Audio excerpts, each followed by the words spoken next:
नमस्कार, श्री स्वामी समर्थ. मी मनीषा. स्वागत आहे तुमचं माझ्या नवीन ब्लॉगमध्ये. तर आजचा ब्लॉग आहे चंपाषष्ठी स्पेशल. तर आज आहे चंपाषष्ठी. तर चंपाषष्ठीला अजून एक नाव आहे, ते म्हणजे आमच्या इकडे तर सट म्हणतात त्याला. त्या दिवशी खंडोबाची तळी उचलतात. तर चला आता मंदिरात जाऊयात. खूप गर्दी होती आज.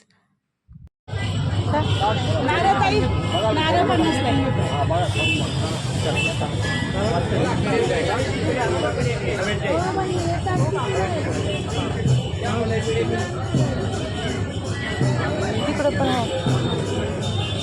कितीला आहे? 100ला हे द्या मला गोड खोबरावाले. तिकडं बघा कितीला आहे. खोबरावाले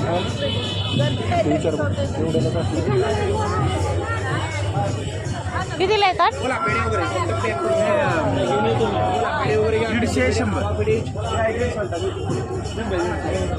150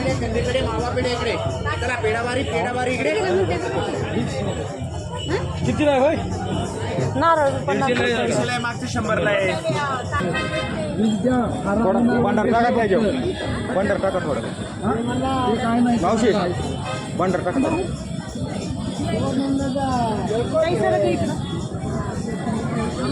पुढे बी म्हणलं की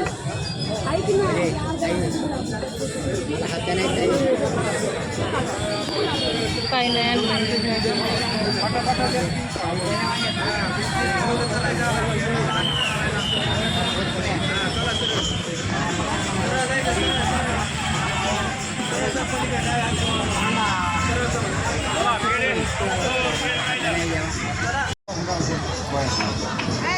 पलीकडून जाऊ बाहेर बाहेर तिथं दर्शन घेऊन जाऊ. बाहेरून जायचं खाली उतरायला लागेल. तर आज मंदिरात खूप गर्दी होती. तेव्हा बाहेर गाड्या बघूनच गर्दीचा अंदाज तर आलाच होता. प्रत्येकजण आपले आपले म्हणजे देव घेऊन तळी उचलण्यासाठी आले होते. आणि ते पण एक साईडला रांग होती, तिथून डायरेक्ट देवापासून दर्शन होतं. आणि पुढून समोरून असं समोरून दर्शन घेण्यासाठी जागा ठेवलेली होती त्यांनी. मग ज्यांना रांगेत दर्शन घ्यायचं आहे ते पलीकडल्या साईडने जाऊन रांगेत दर्शन घेत होते. आणि आम्ही तर आता मग इथूनच आम्ही दर्शन घेतलं, कारण की तिथे जाऊन पण समोर देवापाशी जाऊ देत नाहीत, कारण की देवाच्या अलीकडे पेटी ठेवलेली आहे, तिथूनच पूजा वगैरे करायला लावतात. तर तिथून तर काही इथून तर काही आपली शेवटी मनातली भक्ती सोबत असते, म्हणून मग तिथूनच दर्शन घेतलं.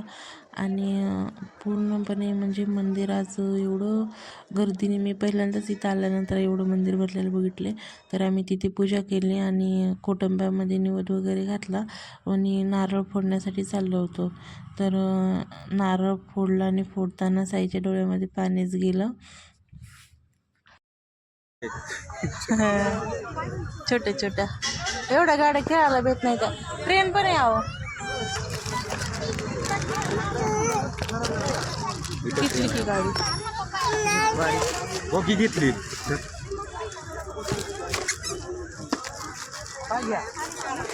100 रुपयाला काय पण. तर तिथे एक साईला गाडी घेतली आणि तिथून आम्ही घराकडे निघालो. तर इथे संविधान चौक आहे. तर या संविधान चौकात आज संविधान दिन आहे ना, त्यामुळे इथे म्हणजे स्कूलमधले मुलं आणून इथे भाषण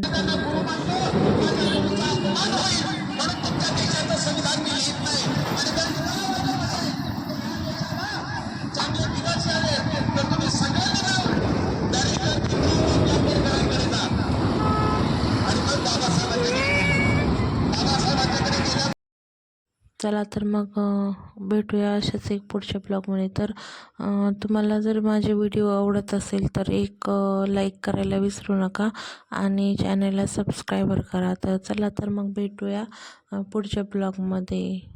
बाय बाय.